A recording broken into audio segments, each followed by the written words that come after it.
बात को समझ लीजिए साथी, आज सबसे बड़ी ताकत है तो वो सत्ता की ताकत है, पावर की ताकत है। और पावर में जब तक हम नहीं आएंगे इस देश में कुछ नहीं कर पाएंगे साथी। इसलिए अपने अपने क्षेत्रों में छोटे से लेके बड़े बड़े जो हमारे संवैधानिक पद है उसमें हमारे विचारधारा के लोगों को बैठालना है, जो हमारे संरक्षक की बात करे, जो हमारे विकास की बात करे, जो हमारे डेवलपमेंट की बात करे, ऐसे साथियों को हमको ऊपर लाना है। हमको इसी बात को ध्यान में रखते हुए अब दिल्ली से एक संदेश लेके अपने अपने इलाके में जाना है कि आने वाले समय में इसके चुनाव जो होने वाले हैं उसमें कहीं ना कहीं परिसीमन के नाम से फिर से हमें गिरफ्त में लेने की एक तैयारी चल रही है साथी। सेंसस में सेपरेट कॉलम लड़ेंगे,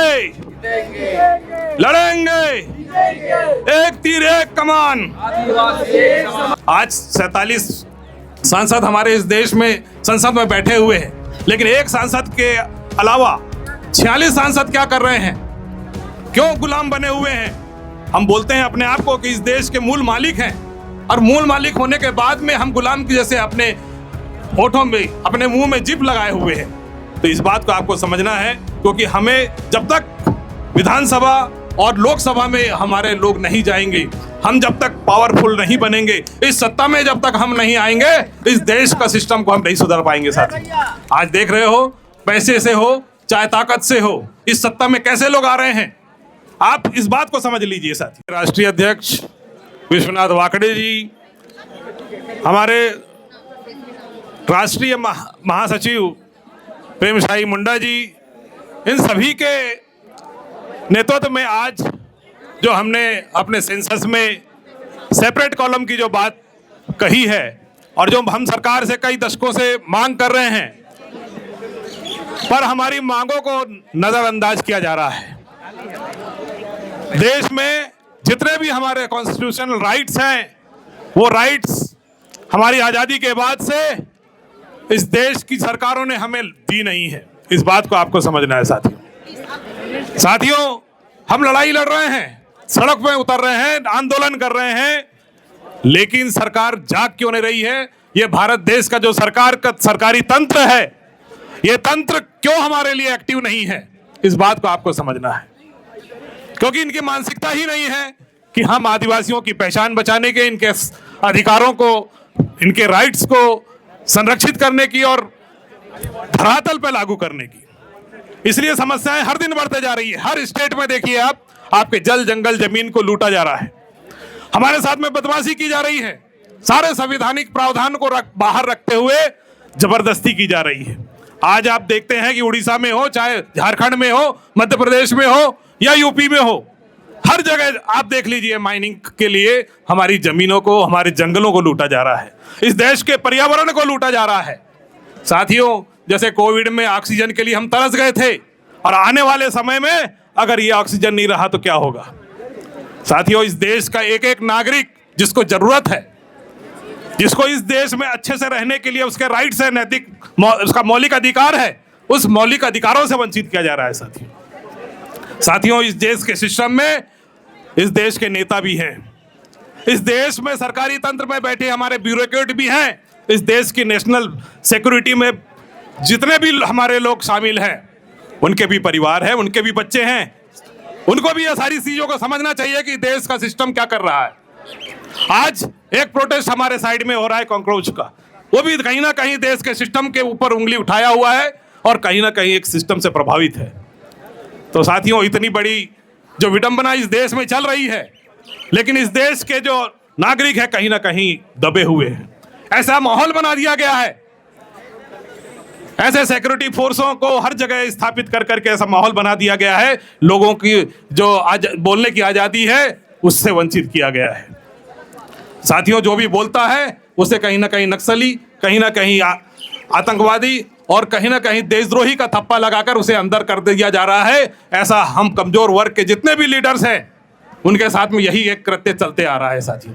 तो इस बात को समझना है, इस देश में जितनी भी बेईमान सरकार है उनको हटाने की जो हमारी कोशिश है उसको तेजी लाना चाहिए, और इस देश के सिस्टम को सुधारने के लिए, इस देश की बीमारी को सुधारने के लिए कहीं ना कहीं हमें इलाज करने की जरूरत है साथियों, तभी हमारा कुछ हो पाएगा।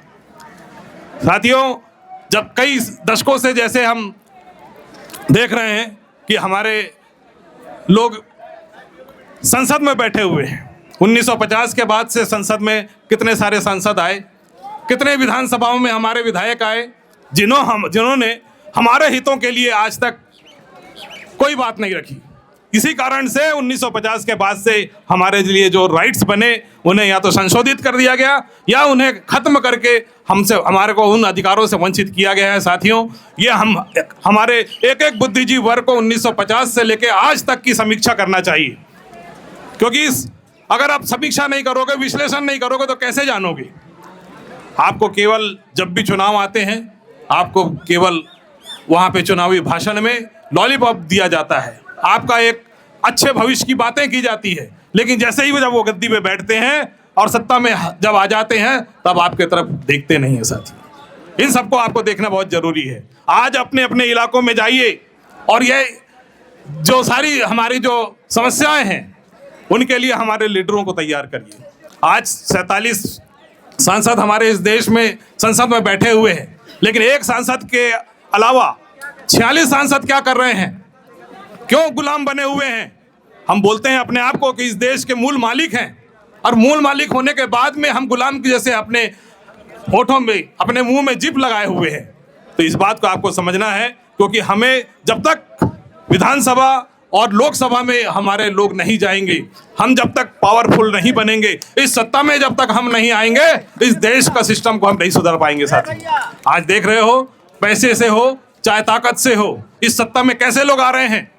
आप इस बात को समझ लीजिए साथी, आज सबसे बड़ी ताकत है तो वो सत्ता की ताकत है, पावर की ताकत है, और पावर में जब तक हम नहीं आएंगे इस देश में कुछ नहीं कर पाएंगे साथी। इसलिए अपने अपने क्षेत्रों में छोटे से लेके बड़े बड़े जो हमारे संवैधानिक पद है उस पे हमारे विचारधारा के लोगों को बैठालना है, जो हमारे संरक्षक की बात करे, जो हमारे विकास की बात करे, जो हमारे डेवलपमेंट की बात करे, ऐसे साथियों को हमको ऊपर लाना है। हमको इसी बात को ध्यान में रखते हुए आप दिल्ली से एक संदेश लेके अपने अपने इलाके में जाना है कि आने वाले समय में आपको 2027 के चुनाव जो होने वाले हैं उसमें कहीं ना कहीं परिसीमन के नाम से फिर से हमें गिरफ्त में लेने की एक तैयारी चल रही है। साथियों, आपके क्षेत्रों में जहां भी परिसीमन होगा उस परिसीमन में आपको बिल्कुल नजर गड़ा के बैठना है साथियों, क्योंकि आज यूसीसी की बात कर रहे हैं, केंद्र से हमें कहा जा रहा है कि हम आदिवासियों को बाहर रखा जाएगा।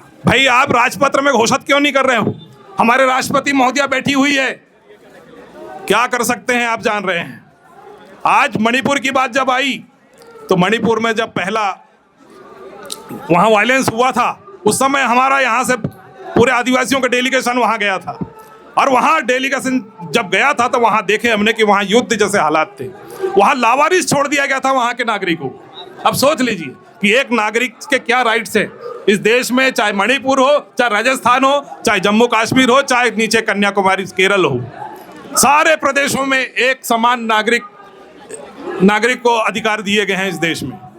लेकिन उनके साथ में क्या हुआ, खाने के लिए तरस गए, रहने के लिए तरस गए वहां पे लोग, लेकिन शासन की तरफ से कोई व्यवस्था नहीं थी। ये हमने अपने आंखों से देख के आए वहां पे, क्योंकि वहां चूरा चांदपुर उस डिस्ट्रिक्ट में हम लोग गए थे, और वहां पे हमने जहाँ पे बहुत सारी गाड़ियां जली हुई देखी, हमने बहुत सारे चर्चों को बर्बाद होते देखा, वहाँ पे बहुत सारे मकान जला दिए गए वहाँ पे, और जगह जगह पे हमने ऐसे देखे जहाँ पे कि बहुत ज़्यादा वायलेंस हुआ, ऐसा लगा कि युद्ध क्षेत्र रहा होगा, ऐसा हमको वहाँ समझ आया। लेकिन इस देश में ये सब देखने के लिए यहाँ का ना तो मीडिया है ना ही सरकार है। साथियों, हमारे साथ में जिस प्रकार से सिंबॉलिक पॉलिटिक्स हो रही है उस बात को हमको समझना है।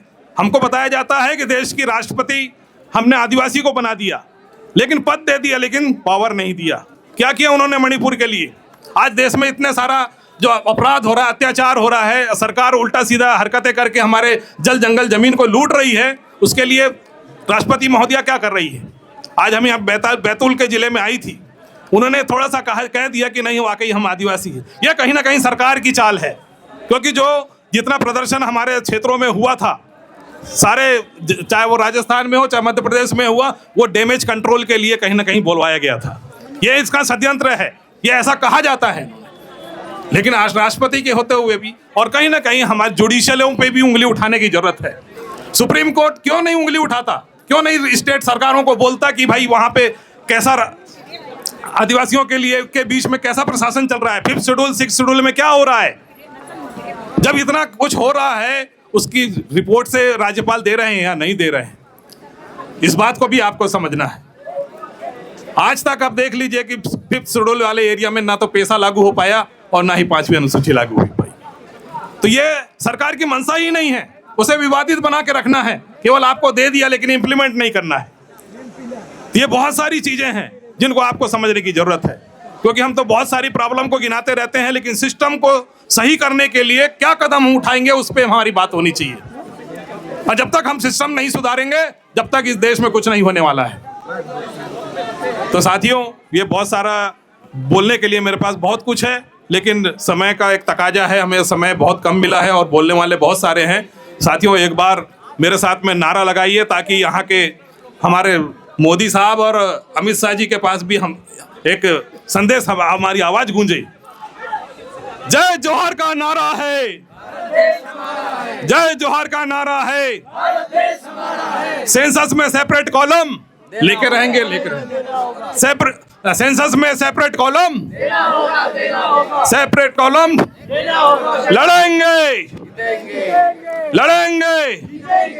एक तीर एक कमान, एक तीर एक कदम।